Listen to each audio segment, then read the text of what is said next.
Assalamu alaikum, I'm Yusuf. I'm originally Irish background, grew up in Liverpool, and then about 7 years ago I moved to Wales. Liverpool is a rough place to grow up in. It's not easy. I grew up on a council estate. Father didn't work, mother did, but it wasn't an easy lifestyle to grow up with. It wouldn't be rare to, because I was raised a Catholic, so it wouldn't be rare when you're in the church to see heroin needles, things like that, outside the church, and people walking around with weapons. It's not a nice place to grow up, but also there are a lot of good people there, like a lot of people that influenced my life in a good way. It's kept me out of trouble where that's concerned, because it is really easy to get into trouble there. But I had a lot of friends, 2 friends in particular, who were basically like brothers, and they kept me on the straight path. I got into rugby instead of getting into anything bad, so sport also kept me away from that. It was tough for her because she'd be working 9 to 5 job. She had a very stressful job. She worked with criminals law kind of thing, so she had to be what's called the appropriate adult for someone who'd been arrested or something like that. So she'd have to go in, and she could get called at any time. It wasn't just a 9 to 5 job. So she had a lot of stress on her, and then she had to obviously look after me, who was quite I didn't get into trouble that much, but I wasn't the easiest child to have. And my sister wasn't the easiest as well, because she was very young. She's 5 years younger than me, so she was 3, 4 when I was 8, 9. So when I started, we moved to Wales when I was about 11, and we moved to Llanelli, and while we were there, I got involved in quite a bad scene, alcohol and things like that, and then that must have been horrible for her to have to deal with, because I'd phone her at 1, 2 o'clock in the morning and say, "Mum, can you pick me up? I'm drunk somewhere, I don't know where I am, come find me." And the stress she must have had for knowing whenever I was going out what I was getting up to, that kind of thing. So she is one of my biggest inspirations, purely because of how she could keep the food on the table, keep us fed, keep me out of trouble, and make sure my sister was raised well, because obviously we had no father there. So it was difficult for her, very difficult. Well, my mother wasn't that religious. My grandparents are the religious ones. They're the very devout Catholics. So my mother she wouldn't go to church herself, but she let me go to church. Unfortunately, my mother blamed God for a lot of what had happened, because we'd been through quite a lot, and so she blamed God for that in that sense. So she became more of an atheist than anything at one stage. But obviously you're raised in an Irish culture, Catholic culture. You call yourself Catholic even if you don't particularly follow the faith. But my grandparents made sure that I went to church whenever I was down there. They were a great influence, because they brought religion into my life in a time where I was questioning whether God even existed. So they kept religion there.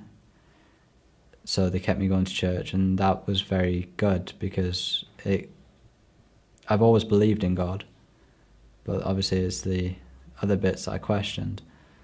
So yeah, when you grow up in an Irish Catholic background, you don't ever let your grandparents know what you've got up to, because if you do, they'll get pretty upset with you, and there's a lot of shame when you see an Irish boy going out drinking, things like that. The community knows, the community then gets back to the community. After my mum and dad split, my grandparents have always lived in Wales, so I think my mum wanted a strong point where, because unfortunately my grandfather, who lived in Liverpool, my father's father, passed away. So there was nowhere really for us to go when she was at work, kind of thing. So we wanted to move somewhere that we had close family who could look after me or Ella, my sister, when Mum was working, or if Mum had to go, because she's often called to do conferences in Manchester, Liverpool, London. So while that was happening, she'd be away for 2 days at a time. So it was good for me and my sister to live by my grandparents, so we could just go to my grandparents and stay there while she's away. In primary school, I was very, very good at sticking to the rules, being a good boy kind of thing. But as soon as I got into secondary school, because I started secondary school when we were in Wales, so as soon as I got into secondary school, I went to a Catholic secondary school in Llanelli, and I started to not go to lessons or mitch here and there, or I got involved with the wrong group of people in the school. We'd be behind the sheds smoking instead of going to lessons and things like this, and I started smoking at a very young age, which I regret so much. But yeah, growing up in that school, the teachers were very strict, besides one or two. Because it was Catholic, the teachers would go to detention, do this, do that, and they wouldn't talk to you about why you're doing what you're doing. They wouldn't try and find out the reason behind it, so you just wanted to rebel more.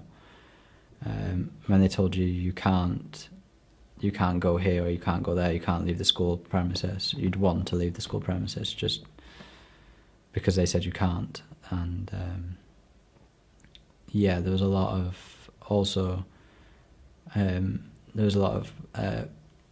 racism in the school, because a lot of Polish people had come over, and there's a lot of Polish population in Llanelli, and because Poland is mainly Catholic, they came to the Catholic school, and the British kids saw it as, oh, they're taking over the school kind of thing. And then that's when me and a friend of mine got into serious trouble, because we stood up for the Polish. So by standing up for them, we ended up making enemies there, and then we got into fights. I got into a few fights in school, which then got me into trouble even further. And at the end, in year 9, I was predicted A's at GCSE. I ended up with 7 C's, 1 B, and E and a U. So I ended up a lot lower than what I should have got,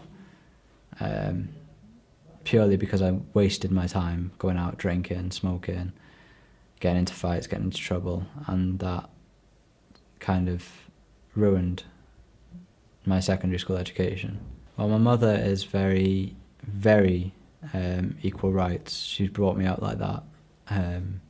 She has a very good saying, there's only one race, the human race. So she brought me up in that way, that whenever I saw racism, it was one thing that I really despised, one thing that I hated. So I always wanted to fight against it whenever I saw it. I was also the kind of guy that wanted to always go against the majority, so I always wanted to be the little rebel kind of thing. So since everyone was being racist, I wanted to be anti it, so I was the one standing against it and being rebellious in that sense, because I enjoyed that. I enjoyed playing devil's advocate. I enjoyed being in trouble with other kids, not particularly with the staff, but with other kids. I enjoyed the adrenaline you'd get, things like that, from arguing or fighting with the kids. So that's why I stood up for them, because A, I felt it was wrong, and B, it was kind of a rush for me to stand up against, because there was about 2 Polish people and about 10 British people there. So standing up against 10 when you only have 2, it's a bit of a rush, and that's why I did it. But I regret getting into those kind of trouble now, because that fight got me into trouble, which then cost me going to Oakwood, which is a theme park, which I really regret not going to, because obviously it was a fun experience. Everyone was talking about it. For the next 3 weeks I couldn't talk to them because they were all talking about Oakwood and I didn't go. So yeah, they got me into a lot of trouble. She started to say, oh, why are you going to church, why are you praying? He's never done anything for us, why should I do anything for him, kind of thing. That was her mentality. She saw the idea that if God is in control of everything, then why is he punishing me when I haven't done anything wrong? We went through a stage of complete poverty when we were in Wales, and because she got made redundant, and then after that started to blame God quite a lot for what had happened, and even I myself started to blame God a little bit, but not to the extent that she did. It became to her a hatred more than anything after a while, because she couldn't see how anyone who loved us, why would he do that to us? But recently she accepted Islam. She accepted Islam about a week ago, 2 weeks ago. She doesn't pray or anything, but she sent me a message saying there's no God but Allah, and Muhammad is the messenger of Allah. And that made me very happy. I was shocked to see it, because I was shocked, how is someone who's dead set against God done that? But yeah, she accepted it, and now she's extremely happy with the belief that she has. Well, first I ever heard of it was I was in school, and I was only 13 or something in an RE class, and they showed us Hajj, and I saw these millions and millions of people going around this black box and praying, and I was like, well, how are these millions and millions of people united in prayer? There must be something there. But then that phase left I was there for about a week, and then that left, and I forgot all about it. And then as soon as I got into college, I met someone who was Muslim, and she taught me a lot about Islam. She was quite westernized herself, but she was devout in her faith, in the sense that she'd pray 5 times a day and everything. So it was through meeting her that I questioned Islam, and then I got given a book, The Miracles of the Quran, and I was reading how it has embryology, the parting of the oceans, and when I listened to the Quran and I listened to the beautiful poetry of it, and I started thinking, how is this not from God? How can anyone question this? Like, we got embryology here, we got things that was known to them 1400 years ago, but unknown to us, 50 years ago. The earth being round is in there. In the West, we only found that out in the 1600s. It's quite shocking when you read it, and then I just thought to myself, how could I not accept this as the true religion? How could I not take this on? Because it's all there. I'm quite an academic, I'm a historian, so when I see facts, I have to accept them. If they're there in front of me, you can't deny them, they're there. I was doing my A-levels at the time, and she was in my politics class. So we started having debates and discussions, because obviously in a politics class it's quite a normal thing to do. So we started having a discussion. I think it was Nick Griffin made a speech about the Islamification of the UK or something like that. And there was someone in my class who was very BNP, and obviously me being anti-racist wanted to argue against this person. And they were saying Muslims do this, Muslims do that, and I was thinking, I don't know anything about Muslims. Why don't I go talk to a Muslim, find out about Muslims, so I can debate against this guy? So I spoke to her about it, because she was the only Muslim that I knew. And I said, what's this faith? What do you believe in? What's this? What's that? Why do you wear a hijab? Why do you do this? Why do you do that? Why do you pray 5 times a day? Why do Muslim men have beards? Why do some Muslim women cover their face? What's this about? And once I'd learned that, that's when I started to accept it quite a lot. I mean, I was scared of it, because after that, when I went to the mosque for the first time, I met some people who were on a rather extreme angle, and they were telling me about, if you don't do this, you go to hell. You don't do that, you go to hell, and then all this, and then that scared me quite a lot. I got very scared, and I thought, oh no, if I don't pray with my feet touching the other person and my shoulder touching the other person, I'm gonna go to hell. This kind of thing, and I couldn't believe it. I couldn't believe. I got to a point where I was actually going out on the street giving dawah to people, telling them that if they don't do this, they're going to hell. And apparently these people that I got involved with, they wait for reverts to walk into the mosque and they go up and talk to them. And then it wasn't until I met someone very close to me now that I calmed down quite a lot. I started to think, this feet touching thing, all this little tiny details, they're not huge. Why should I point at that person and call them a kafir when I could go to that person, buy them dinner, and then they could become a Muslim? So it went from hatred of anyone who wasn't Muslim to respect for anyone who wasn't Muslim, to try and I was taught then afterwards that it's your akhlaq it's the way you are, your character, that will bring people to Islam. If you want to revert people to Islam, then don't go shouting in their face. Just be yourself. Buy them food. My teacher, he's quite a funny guy. He said the best dawah is food. The best dawah is to buy someone a meal. Just go find a homeless person, buy him a meal, and talk to him. Find out their story. Don't talk. Let them talk. And then show them how Muslims are meant to be.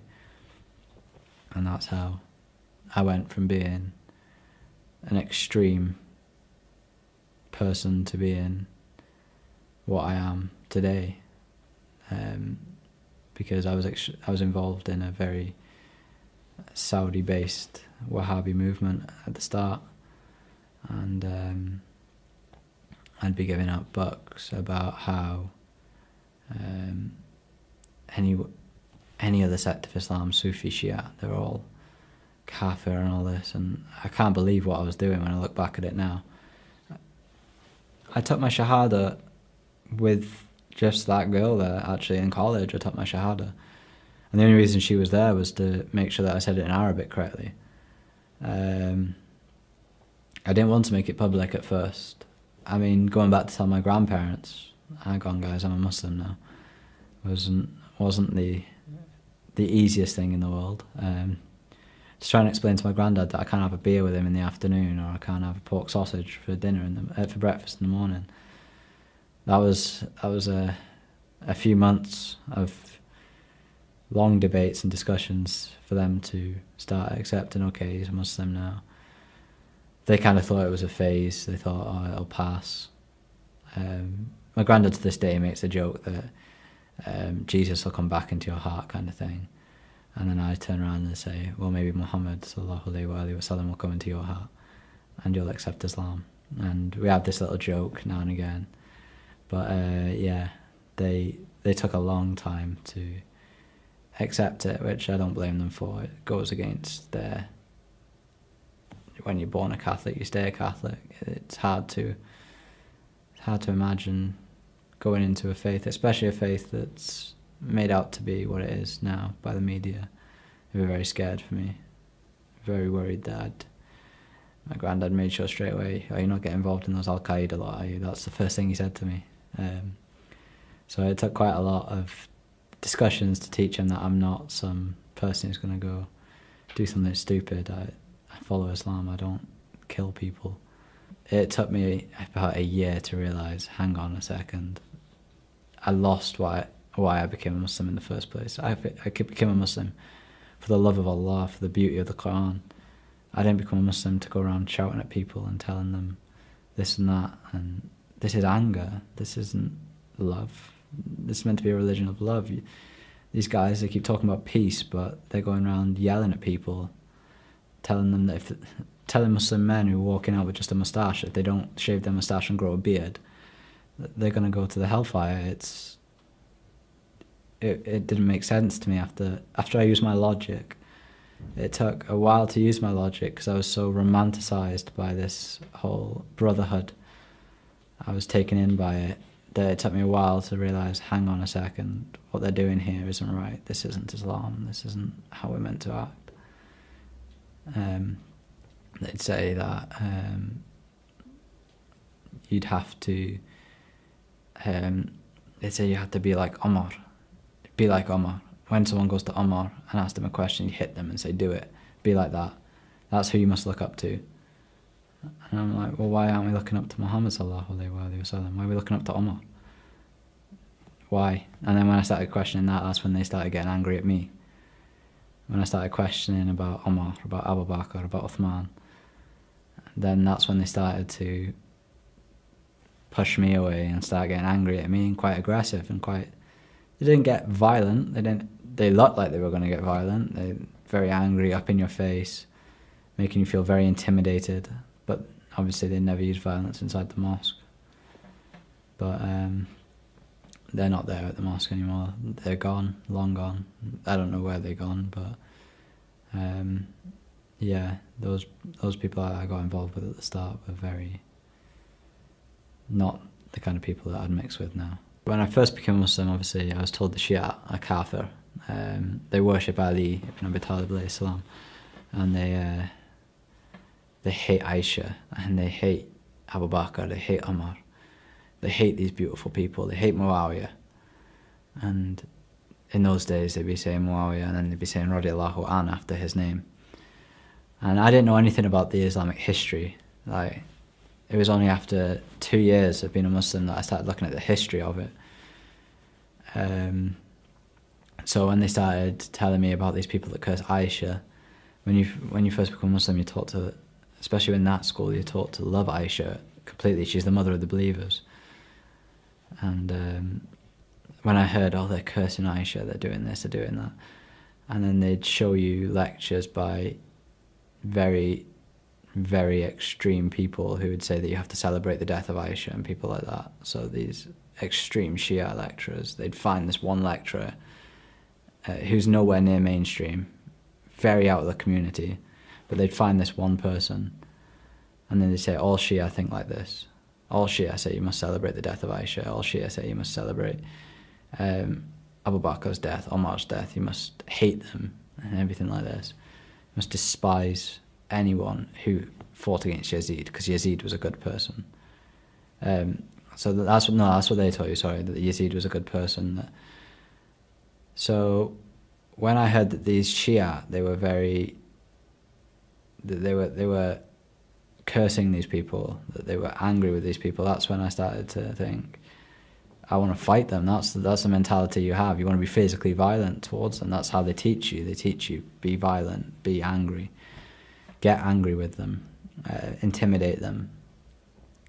And they tell you this, and they don't want you to ever meet a Shia.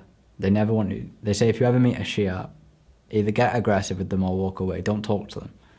Don't have a conversation with them, because they're very clever. That's what they teach you. So it wasn't until I actually did break that rule and had a conversation with a Shia, I was like, hang on a second, they're not doing what the other people said that they were doing. They had this really bad misconception that Shia would have these things during Muharram where they'd go into a room, they'd switch the light off with men and women in there and commit zina with each other. And that was something that you're taught just from the start. This is what they do. And then it wasn't until I met the Shia and I spoke to him and I said, do you do this? Do you switch the light off in a room and commit zina with people? And he laughed at me and he said, no Shia has done this. This isn't part of Islam. So then I started questioning that, and he just gave me a book. It was a book about Imam al-Hussein alayhi salam and Kabbalah. And then I started to read about Shia Islam, and it wasn't until I read about it, I saw a few lectures about it by moderate lecturers, not the extreme one that they were showing. I started to realise, hang on a second, okay, now I need to look at the history, because it's just like when I became a Muslim. It's just like, there's the facts right in front of you. How can you dodge the facts? So I must read these facts. It started properly when I started to realise that Sahih Bukhari wasn't as Sahih as I thought it was. I started to find hadith that contradicted each other. So I was thinking, okay, well, you take this book to be completely sahih, yet there's contradictions here. How can you have a sahih book that has contradictions? That doesn't make sense. And being a historian, because I do a history degree, being a historian, you're taught to read the source of the certain thing. And there was one hadith I read in there that if it wasn't for your families, the Prophet would burn down your house if you didn't go to Jummah prayer. And I was like, that doesn't sound like my Prophet. My Prophet speaks of love, speaks of compassion. At Taif, when they were throwing stones at him, he was compassionate. He showed compassion everywhere. And I was like, you forgot what you say at the start of every surah. You say, Bismillahir Rahmanir Rahim. What does that mean in English? Most merciful, the most compassionate. So you're taught that Allah is merciful and Allah is compassionate. So if He's merciful and compassionate, why aren't we being merciful and compassionate, kind of thing? So that's when I started to question this Wahhabi. And this is when I started to actually speak out against Wahhabism quite publicly. In the Sunni masjid that I went to, I'd speak out quite publicly against any Wahhabi that was there, because they were getting to the youth, and getting to the youth is where you get the problems. Because it's so easy to infiltrate the mind of a youth, to make them believe something, that they'll grow up believing it. And then there's never going to be any kind of talks between Shia and Sunni. There's never going to be any, probably will never be complete unity, but there'll never be any friendliness, being civil with each other. That won't be there if from a young age you're indoctrinating them with this, that everything is bid'ah, and you must grow a beard, and you must pray standing next to each other, and you must be like Omar. You have to be like Omar. This mentality that gets to the youth is what I spoke out against, and actually led me to going to a Shia masjid in the end, and meeting with a Shia sheikh who I spoke to, and I got to admit that meeting with him, speaking with him, I came out and I felt that's the first time I've ever been to a masjid. That's how I felt at that time. That is the first time I've ever been to a masjid, even though I'd been going to the other masjid all the time. Because when I walked in, no one judged me because I was white, which is what happened in the other masjid. No one treated me with any kind of disrespect. Came up, hugged me, said hello, offered me a cup of tea, spoke to me. That level of respect that I felt, and the way that they were talking, I had to say, okay, well, this is the first time that I've ever felt at home in a masjid. There's beautiful brothers in the Sunni masjid, beautiful brothers, but there's problems there, and in the Shia masjid you don't get that. There was no problems, there was no angry people standing there yelling at me. Everyone was comforting, everyone listened to what I had to say. When I spoke, they were respectful of that. Because when I first came there in Ramadan this year. The first time I went to a Shia masjid, and I prayed without the tawbah there. So I'm just praying on the carpet, and so people looked at me and they were thinking, why is he praying like that? And then it wasn't until after they questioned me and said, what school of Islam are you from? And then when I said that I'd become a Maliki Muslim then, which is obviously one of the schools of fiqh in Sunni Islam, they hugged me and said, MashaAllah, what made you come here? And I was like, I just want to learn about you guys. We're told something about you guys, but I want to see it for myself, what you guys actually like. And then after I went there a few times, these people, they were amazing. I have one now who calls me daily. I have one who I call Abu now. He's like my dad, basically. I go to his house 3 times a week and spend time there, meet his sons. and he treats me like his own son. And that sense of unity, that sense of community, is just something that I'd never seen before. I'd started to believe in Shia Islam about 7 months ago, but obviously it wasn't until about Ramadan time that I actually fully accepted Shia Islam. And it felt like I was being blessed, because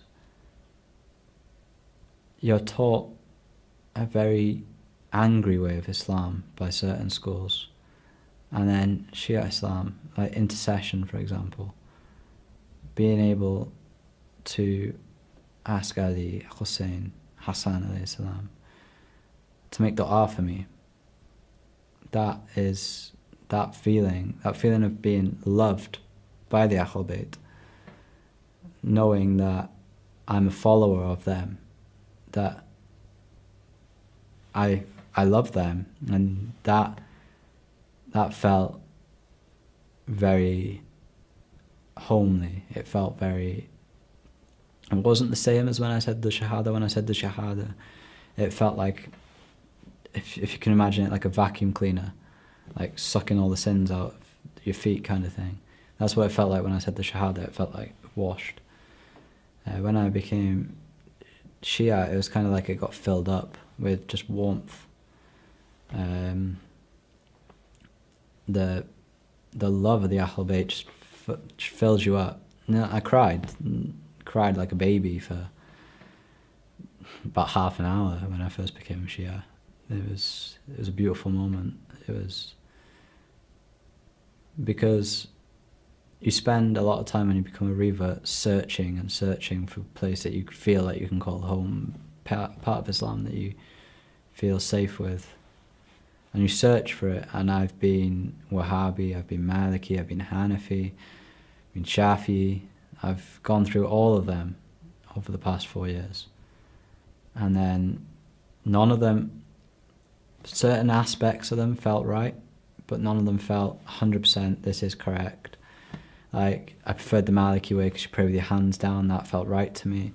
And when I found out Shia pray with your hands down, I was like, okay, well, that's good. But there was certain aspects of Maliki that I didn't accept. And then I think once I read the history, once I heard, I think it was Imam Khawi from Iraq. He was doing a lecture. It was in Arabic, but they had the English subtitles, and it was about the death of Ali alayhi salam. And I saw in that the lecture, there must have been about 100,000, 200,000 people there, and you saw leaders of the countries there, sitting in the crowd full of normal people, just crying. Everyone was crying, and they're so united in their grief for what happened to the Ahlul Bayt, that through that I was just like, this feels like a family. It feels like you are part of a family. Whereas before, it was like the Hanafi stay with the Hanafi, Maliki stay with the Maliki. It's when you become a Shia, everyone's family. It's a feeling you can't really express into words fully, but it's kind of like when you've been adopted and then you find your real parents 20 years down the line, and then when you find them, you have that moment of just pure joy that you're part of the family again. And that's the only way I could probably express how it felt to become Shia. I learned that Islam wasn't harsh, that Allah subhanahu wa ta'ala isn't some vengeful God that's trying to shove us all in the hellfire. A man that I met, a beautiful man, said that Allah subhanahu wa ta'ala is like a parent to you. He will watch over you, and when you do something wrong, it's not that he's angry, it's that he's disappointed. And that feeling of disappointment of a parent is bad, but the fear of disappointment of Allah is that hurts more. I'd rather him be angry than disappointed. And that the whole love that you feel for the Ahl Bayt, the whole, when you all cry together when you're hearing a lecture, or when you all are just united. And then that's probably why I cried, because I felt like I'm part of something now. This is what my whole life has led to, this one thing. My mum had got seriously depressed with work. She got made redundant, everything, and she got involved with antidepressants. The doctor had prescribed her antidepressants, and the problem with antidepressants, they're very addictive. So we had a lot of problems at home, and we were very, very broken. My mother had a boyfriend.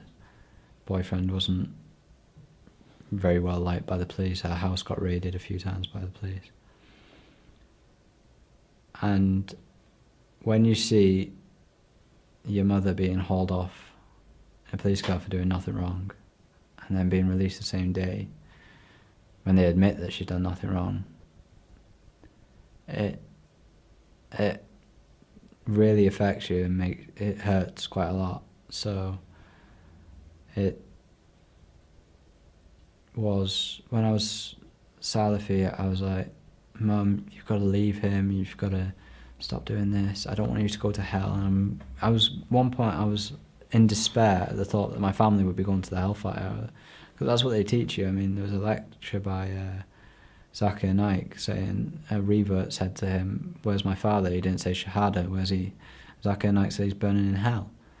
So when you're a revert and you hear this, you get scared. And I was trying and trying and trying. And in that time when you're a Salafi, it's give them as much dawah as you can, tell them everything about Islam, do this, do that. And yeah, so it took a lot of heartbreak, and I was still telling Mum, oh, be a Muslim, be a Muslim, be a Muslim. And the more I was like pushing her to become a Muslim, the more she was leading away from it. And then my sister moved with my grandparents. So she was with my grandparents. I lived with my mum for another few months. So that at this point, I'd calmed down quite a lot. This was during the point of me looking into Shia Islam. So that caused me to calm down a lot, and it was through my actions then, making Mum a cup of tea, washing the car for her, doing the washing up for her, cooking her a meal, making sure that she knew that at her feet lay paradise for me, making sure that she knew that she was one of the most important people to me. So after that complete change in my character, from being very strict, do this or you're going to hell kind of thing, to being, okay Mum, can I do this for you, can I do that for you, can I take you out, can I do this, and never talking about Islam, just acting like a Muslim should. And then that, alhamdulillah, I believe that's why she said her Shahada. It was purely because of the way I acted then.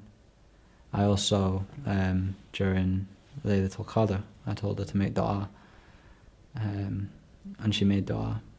On the phone I taught her the prayer in English, "Oh Allah, send peace and blessings upon Muhammad and the family of Muhammad." And I taught her that in English, and she said, okay, I'll say that. And I said, after you said that, make dua for something that you want. And then on Eid I got a text saying, Liam, there is no God but Allah, and Muhammad, peace be upon him, is the messenger of Allah. So I got that message, and that my sister, when I became Salafi, she was very scared about me. She couldn't talk to me, kind of thing, because she'd walk out in a dress that didn't cover her knees or something, and I'd be getting angry about it. If I was walking down the street and I saw a boy looking at her, I'd want to go and hit the boy, kind of thing. If she ever brought a boyfriend back to the house, I'd be angry, I'd be upset, I'd be yelling at her and everything like that. And then that was just pushing her further and further into what she was doing. Because I'm a brother, but I feel a lot like a father figure to her as well, because I'm that much older and I've helped raise her, that when I see her doing these things, it worries me, it scares me. And in those days, I was taught to turn fear into anger. If I yell at her enough, then she'll stop doing it. If I do this or do that, she'll stop doing it. And it didn't work. It pushed her to do it more. So part of the blame on what she did was on me for saying what I did. I'm pushing her away from... I didn't act like a Muslim, I acted like some angry guy who was walking around in a thobe. It wasn't a good time for her. And then now I am what I am. She's very respectful when I'm praying. She'll turn whatever music she might have on in her room. She'll pause any film she's watching or something like that to respect that I'm praying. If I'm praying and Nan and Grandad call for food, she'll be like, Liam's praying right now. He'll be down in a second. So it's turned from a hating Islam to now being respectful of it and being kind towards it, and not...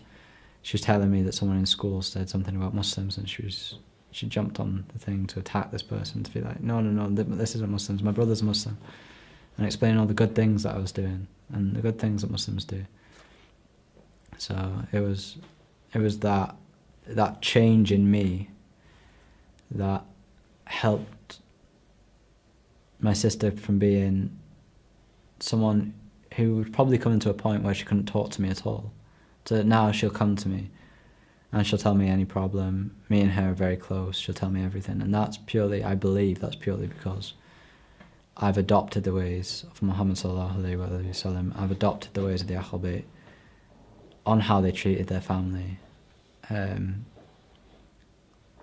It's through those teachings that I've managed to build back up a relationship with my sister and my grandparents. Before I became a Muslim, I was very passionate about the oppressed, Palestine. Because even now to this day, Palestine is a big part of me. And when I started reading about Imam al-Hussein alayhi salam and what he had to go through and what happened in Karbala, that it hurts, but he is the biggest role model. I mean, even Gandhi said he learned how to fight oppression whilst being oppressed through Imam al-Hussein alayhi salam. He's one of the greatest role models we can have. I mean, even when I heard the story, and when you hear about Shimmer being on his chest and he's asking for water, and he said, Shimmer, I'll even intercede for you on the day of judgment if you get me water. When you read that, the man who destroyed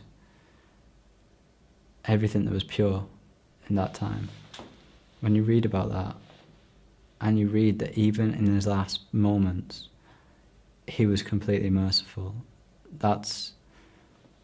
If I could be 1% of what Imam al-Hussein alayhi salam was like, then I will die a happy person knowing that my life's been complete. Ahl Bayt TV has helped me a lot in my journey through being a Shia, through listening to lectures and discussions that go on. It's beautiful in the sense that you learn a lot about Shia Islam, and the fact that it's easily accessible to watch makes it that much better, because if I'd known when I first started to become a Shia that there was a channel dedicated to Shia Islam, I would have been watching it straight away. That was about 7 months ago, but I didn't know it existed. But now I found it in the last month, 2 months. I've spent, whenever I'm over Yahya's house, we'll end up watching Ahlbait TV. The most touching one I watched recently was when they were talking about Jonathan Baki, and I found myself crying during that when showing the talks in London, I believe, in the protest in London, and that made me feel. It's taught me a lot of lessons when you hear the stories of the imams. You hear, you get to see like pictures of Kabbalah, mashallah, which are beautiful, Najaf, things like that. And I'd be quite confident in saying if it wasn't for Ahlbait TV, then I'd be Shia, but I would not be as knowledgeable of Shia Islam as I am right now. I probably would have taken longer to accept Shia Islam if it hadn't been for Ahlbait TV. I would have accepted it eventually, but I think it was during one of the talks, and I think the subject was Muta, I think. And when you're taught about Muta from the Sunni side, you're taught that it's basically zina, and then when you learn that there's a dowry paid, it's completely respectful, the woman has to agree to it as well. It's not just like you go and then you grab one random, because this is what you're taught. You grab one random woman and then that's it, that's done. You're taught that, and yeah. And then when I saw the hadith, and this is because this was the last thing that stopped me becoming a Shia, was Muta. It was the question of Muta. That was the last thing that stopped me becoming a Shia. And when I saw the hadith that the Sunnis used to ban, that say it was completely banned, it's a hadith by Imam Ali alayhi salam. On the Battle of Khaybar, he said that Muta, donkey meat and garlic was banned. And then I agree with this hadith. This hadith is agreed upon, but then it's a temporary ban. And if anyone says, well, how do you know it's a temporary ban? You say, well, do you eat garlic? Garlic was banned at the same day, in the same hadith. Of course it was a temporary ban, because if it wasn't, then you wouldn't be eating garlic right now. And if you look at most food that we have is garlic based. So when I read that hadith, and I realised, okay, Muta isn't this whole thing where you go grab some random woman and have your way with her and then that's it, done, you don't need to worry about it, problem solved kind of thing. That's when I started to realise, okay, well, that's the last thing that was standing in my way. So thanks to Ahlbait TV making that clear for me was the reason that was the last thing that I needed to accept Shia Islam. I'm sure I would have found the answer somewhere else eventually, but because I saw it on Ahlbait TV, and then because I saw it, I researched it, and because I researched it, that was the last problem solved then, and then that's when I completely accepted Shia Islam. So that was thanks to Ahlbait TV, so I'm very grateful.